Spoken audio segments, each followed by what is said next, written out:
Assalamualaikum warahmatullahi wabarakatuh. Nama saya Rizky Andrarti Putra dari kelas A2 DLC Teknik Informatika. Di sini saya bersama teman saya. Saya Alexander Ardian, saya juga berasal dari kelas A2 DLC Teknik Informatika. Di sini kami akan menjelaskan sedikit mengenai face detection. Yang pertama pengenalan, di sini deteksi wajah itu langkah pertama dalam sebagian besar aplikasi terkait wajah seperti pengenalan wajah, pelacakan wajah, pengenalan ekspresi wajah, dan lain-lain. Selanjutnya, deteksi wajah. Prosesnya itu untuk mendeteksi wajah manusia dari gambar dan mengembalikan lokasi spasial wajah melalui konteks pembatas. Solusi untuk deteksi wajah telah mengalami peningkatan signifikan dari fitur buatan tangan seperti fitur highlight, sehingga CNN atau jaringan secara konvensional end-to-end untuk ekstraksi fitur yang lebih baik. Sebelum deep learning digunakan untuk deteksi wajah, klasifikasi kaskade Gauss merupakan metode dominan untuk deteksi wajah. Beberapa algoritmanya pun dirancang untuk deteksi wajah dengan menggunakan jenis fitur tertentu. Selanjutnya, banyak model deep untuk deteksi objek yang dirancang untuk deteksi objek generik yang jauh lebih menantang dibanding dengan deteksi wajah. Oleh karena itu, banyak model deteksi wajah yang diadopsi dari atau terinspirasi oleh model deteksi objek generik. Kita dapat melatih detektor wajah menggunakan metode langsung seperti FastCNN, YOLO, atau SSD, dan hasil deteksi yang jauh lebih baik dapat diperoleh dibandingkan dengan klasifikasi kasade tradisional. Selanjutnya, di face detection tentunya memiliki beberapa tantangan. Dan sebagian besar aplikasi terkait wajah memerlukan deteksi wajah yang jelas dan frontal. Mendeteksi wajah frontal yang jelas adalah tugas yang relatif mudah, meskipun ada argumen bahwa wajah-wajah kecil dengan occlusions mungkin dianggap tidak berguna. Untuk langkah berikutnya seperti pengenalan wajah, hal ini tidak sepenuhnya benar. Mendeteksi wajah secara efektif dalam kondisi yang sangat sulit dapat secara signifikan meningkatkan kemampuan persepsi komputer dan tetap menjadi tugas yang menantang. Jika sebuah wajah dapat dideteksi dan dievaluasi sebagai sampel berkualitas buruk, subjek dapat disarankan untuk mendekati kamera atau kamera dapat menyesuaikan secara otomatis untuk mendapatkan gambar yang lebih baik. Oleh karena itu, deteksi wajah masih merupakan masalah yang jauh dari sempurna. Berikutnya ada beberapa tantangan. Yang pertama itu ada tantangan terkait akurasi. Nah, tantangan ini berasal dari penampilan wajah dan kondisi pengambilan gambar. Dalam pemandangan di dunia nyata, terdapat berbagai jenis penampilan wajah yang berbeda. Jadi seperti warna kulit, riasan, ekspresi, dan sebagainya. Dan juga terkadang ada penggunaan aksesoris seperti masker atau kacamata.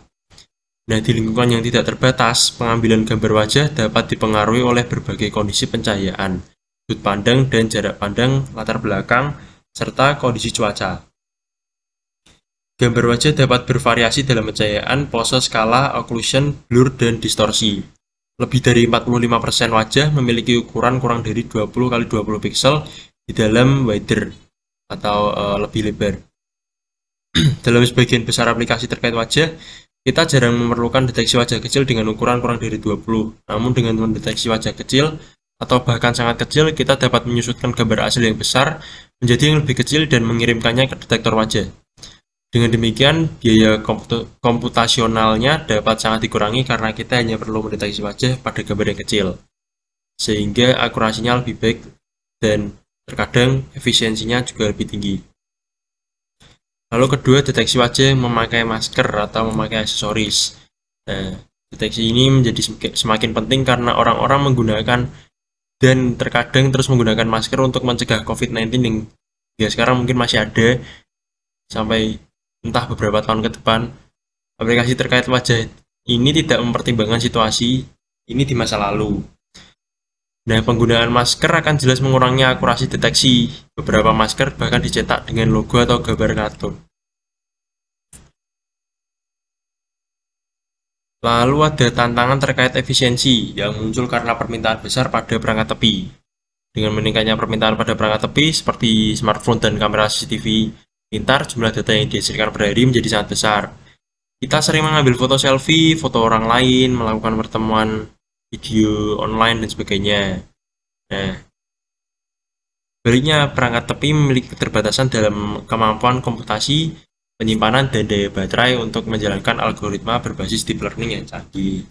Dalam hal ini, deteksi wajah yang efisien menjadi sangat penting untuk aplikasi wajah pada perangkat tepi. Selanjutnya, face detection yang paling populer. Sebelum deep learning digunakan untuk deteksi wajah, klasifikasi Casaded adalah klasifikasi yang paling populer untuk deteksi wajah. Fitur yang digunakan dirancang khusus untuk wajah, bukan objek generik. Selanjutnya, dalam beberapa tahun terakhir, fitur wajah dapat dipelajari secara otomatis dari data melalui teknik deep learning. Oleh karena itu, banyak detektor wajah berbasis deep learning yang terinspirasi oleh arsitektur jaringan modern yang dirancang untuk deteksi objek. Selanjutnya, deep learning dibagi menjadi 3 komponen utama. Yang pertama, kategori kinerja deteksi wajah multidinamis. Terinspirasi oleh klasifikasi dalam deteksi wajah. Ini merupakan eksplorasi awal penerapan teknik deep learning pada deteksi wajah. Yang kedua, kerangka kerja deteksi wajah 2 stadium. Tahap pertama menghasilkan beberapa proposal untuk wilayah wajah, dan proposal tersebut dikonfirmasi pada tahap kedua. Efisiensi lebih baik dibandingkan dengan kerangka kerja multistadium yang pertama tadi.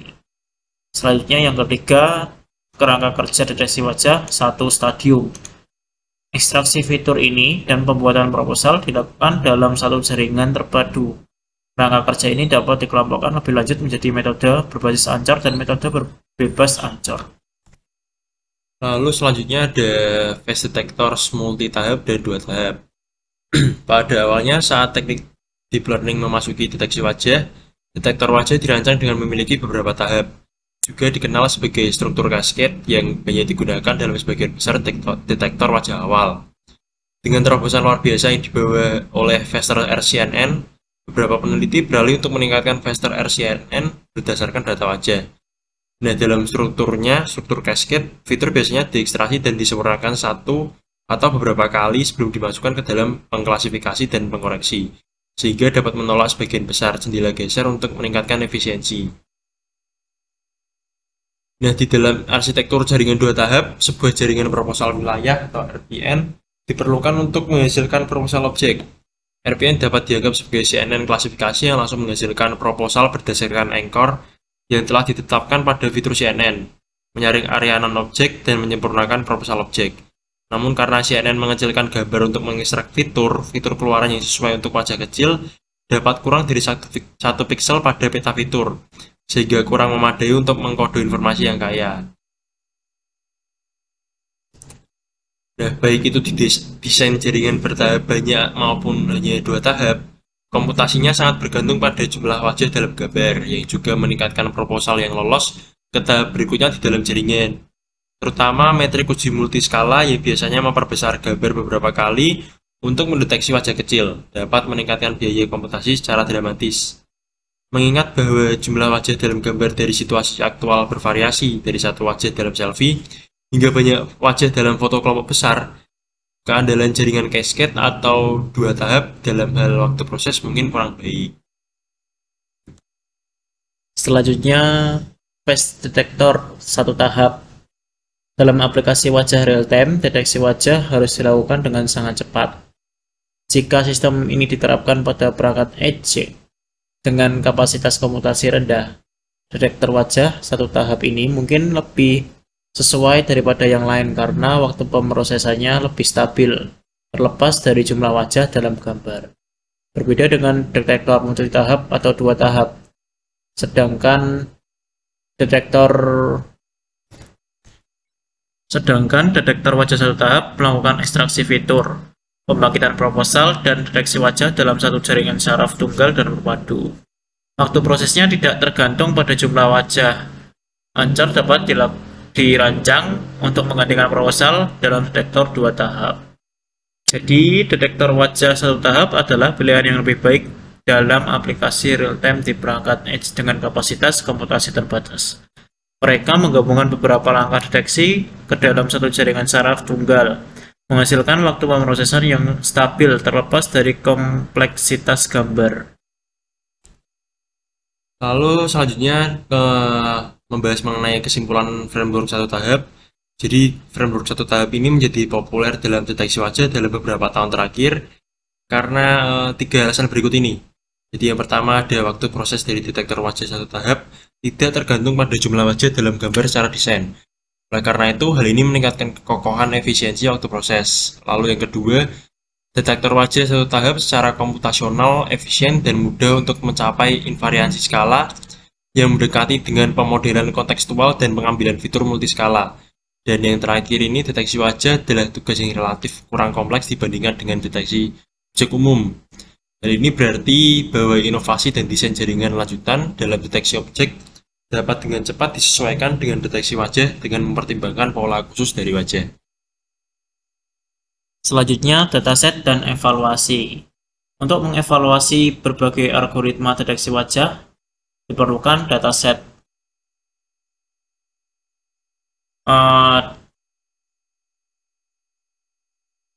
Ada beberapa dataset publik yang telah tersedia, antara lain FDDB4,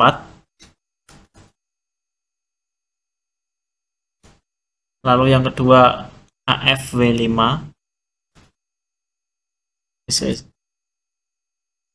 Pascal Face, MALF, Witherface, MAVA, 4K Face, UFDD, dan Darkface. Dataset ini terdiri dari gambar berwarna dari situasi kehidupan nyata. Setiap database dapat menggunakan kriteria evaluasi yang berbeda. Memiliki juga karakteristik jumlah gambar dan wajah yang berbeda, serta anotasi yang spesifik untuk memfasilitasi evaluasi detektor wajah dari berbagai aspek. Jadi kesimpulan dan pembahasan yang dapat kita ambil setelah membahas sedikit mengenai face detector atau face detection ini, yaitu deteksi wajah merupakan salah satu topik yang paling penting dan populer, namun tetap menantang dalam fisik komputer. Pembelajaran deep learning telah membawa terobosan yang luar biasa bagi detektor wajah. Deteksi wajah menjadi lebih kuat dan akurat bahkan dalam lingkungan dunia nyata yang tidak terbatas.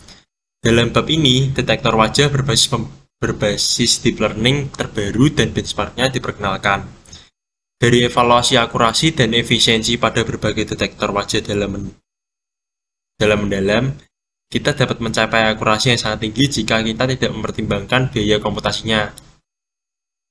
Namun, seharusnya ada solusi yang sederhana dan indah untuk deteksi wajah karena lebih sederhana daripada deteksi objek generik. Penelitian tentang deteksi wajah dapat berfokus pada topik-topik yang diperkenalkan dalam topik berikut ini di masa depan. Topiknya antara lain ini ada deteksi wajah super cepat. Nah, di sini sebenarnya tidak ada definisi yang jelas untuk deteksi ini. Namun idealnya detektor wajah super cepat harus mampu berjalan secara real time pada perangkat tepi yang biayanya rendah, bahkan ketika gambar inputnya pun berukuran 1080 piksel. Lalu ada deteksi wajah dalam distribusi long tail. Nah, di deteksi ini sampel-sampel wajah dapat dianggap sebagai distribusi long tail karena sebagian besar detektor wajah dilatih untuk bagian dominan dari distribusi tersebut. Kita telah memiliki cukup banyak sampel untuk wajah dengan variasi dalam pencahayaan, pose, skala, blur, dan sebagainya dalam dataset Witherface. Tapi bagaimana jika wajah lain seperti yang sudah tua atau rusak ketika orang menjadi tua, lalu berkeriput, lalu orang terkena penyakit atau wajahnya seperti ada bekas luka atau jerawat atau apapun. Sebenarnya deteksi wajah bukan hanya masalah teknis tetapi juga masalah kemanusiaan. Teknologi ini seharusnya melayani semua orang, bukan hanya bagian dominan dari populasi. Tujuan akhir dari deteksi wajah adalah mendeteksi wajah dengan akurasi yang sangat tinggi dan efisiensi yang tinggi. Oleh karena itu, algoritma-algoritma tersebut dapat diterapkan pada banyak jenis perangkat tepi dan server terpusat untuk meningkatkan kemampuan persepsi komputer. Namun masih ada kesenjangan yang cukup besar untuk mencapai tujuan tersebut. Detektor wajah dapat mencapai akurasi yang baik, tapi masih memerlukan komputasi yang cukup besar. Meningkatkan efisiensi seharusnya sudah menjadi langkah berikutnya. Nah, demikian merupakan pembahasan atau penjelasan sedikit mengenai face detection dari modul yang telah kita baca ini. Sekian presentasi dari kami. Maaf jika ada kesalahan atau penjelasan kita kurang lengkap. Wassalamualaikum warahmatullahi wabarakatuh.